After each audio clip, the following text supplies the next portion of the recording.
Bloomberg Audio Studios. Podcasts, radio, news. Good morning, I'm Nathan Hager. And I'm Karen Moscow. Here are the stories we're following today. Karen, we begin with new tensions in Minneapolis. There's been another shooting in the city a week after an immigration and customs enforcement agent shot and killed a woman and set off nationwide protests. The Department of Homeland Security says one of its officers tried to arrest a man during a targeted traffic stop, but he ran into a parked vehicle and fled on foot. The officer caught up with him, but then Minneapolis Police Chief Brian O'Hara says two other people came out of an apartment and started attacking the officer. During the struggle, the federal agent discharged his weapon, striking one adult male. The adult male then retreated inside of the residence, where he remained inside and refused to come out. Minneapolis Police Chief Brian O'Hara says all three were eventually taken into custody. Both the officer and the man who was shot are in the hospital. DHS says that man is a Venezuelan who entered the U.S. illegally. Minnesota Governor Tim Walz is condemning the ongoing enforcement surge in his state. Let's be very, very clear. This long ago stopped being a matter of immigration enforcement. Instead, it's a campaign of organized brutality against the people of Minnesota by our own federal government. Governor Tim Walz delivered a primetime address to Minnesota right around the time of this latest shooting. We want to turn to U.S. foreign policy now, Nathan, and there's no end to the tensions between the U.S. and Denmark after a high-stakes meeting in Washington over Greenland. Danish Foreign Minister Lars Løkke Rasmussen says there's still a fundamental disagreement over who gets to control the semi-autonomous territory. For us, ideas that would not respect territorial integrity of the Kingdom of Denmark and the right of self-determination of the Greenlandic people are, of course, totally unacceptable.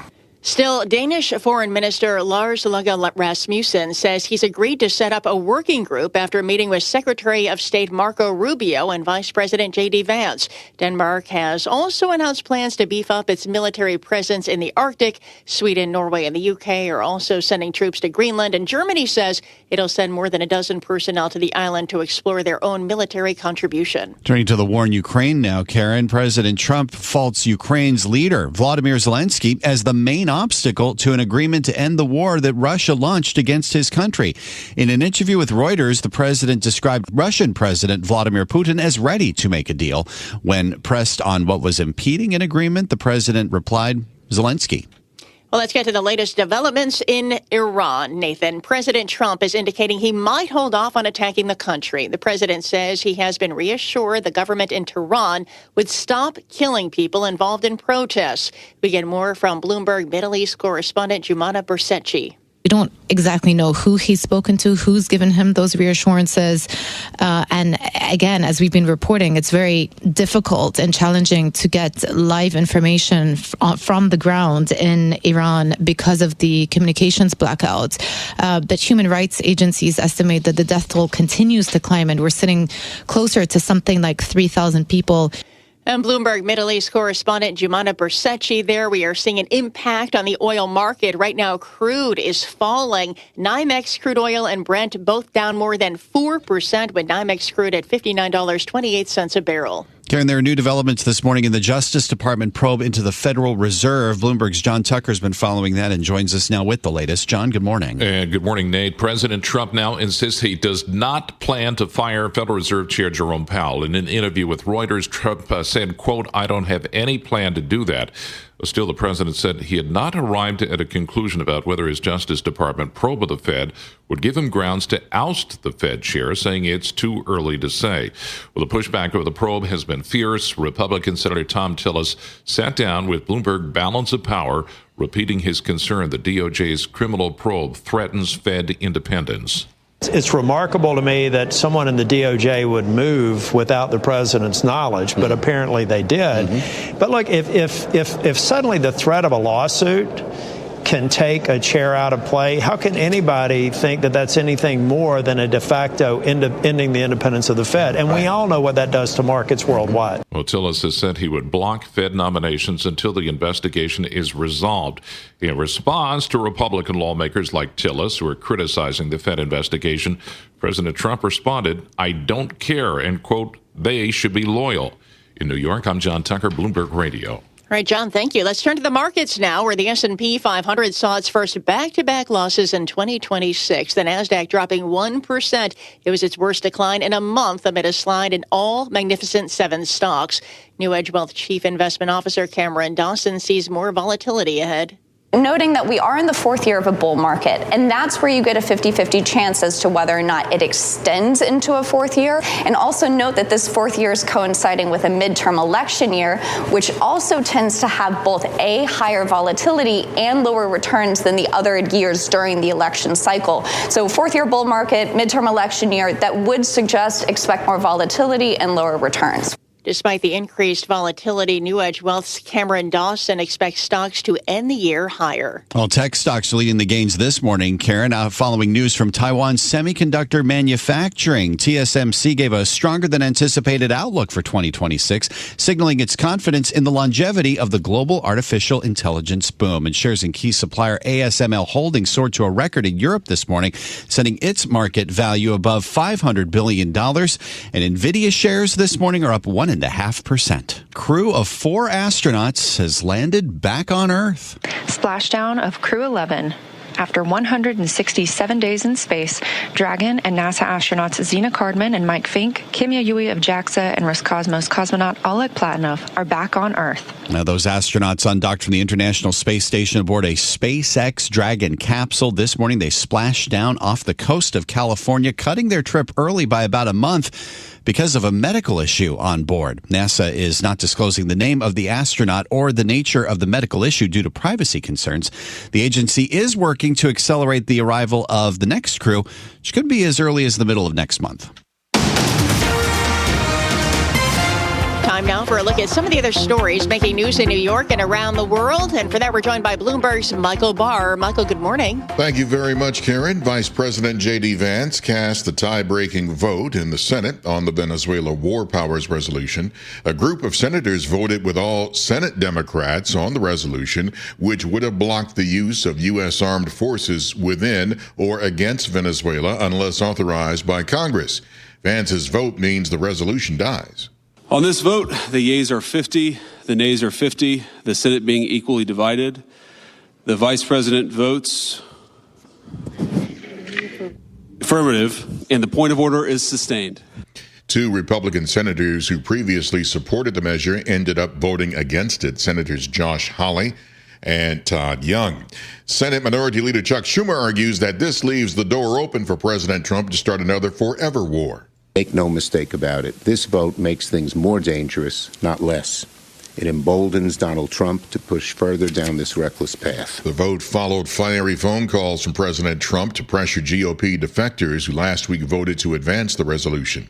It is now day 4 of a nurses' strike in New York City. There's no word of any imminent negotiations. About 15,000 nurses walked off the job Monday from the city's 3 major hospital systems, Mount Sinai, Montefiore, and New York Presbyterian. The New York State Nurses Association Union is calling for better pay, better benefits, and protection from workplace violence. A measles outbreak is growing in South Carolina. State officials say there have been public exposures in places like retail stores, churches, and restaurants.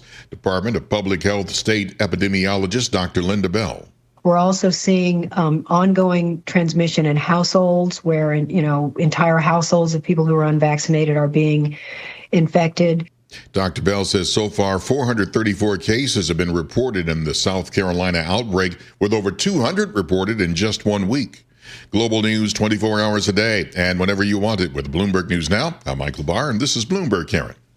Thanks, Michael. Time now for our Bloomberg Sports Update, and for that, we bring in John Stashower. Thanks, Karen. 9 NFL teams are looking for a new head coach, and it looks like the first team to make a hire will be the New York Giants. They met yesterday with John Harbaugh, who spent the last 18 years in Baltimore. Word is they are working to finalize a deal. Quarterback Dante Moore has decided to stay in school. He'll be back with Oregon rather than turn pro. He was projected as perhaps being the number 2 pick of the draft. A baseball free agent signing starting pitcher Ranger Suarez, formerly with the Phillies, signed with the Red Sox. That's your Bloomberg Sports Update.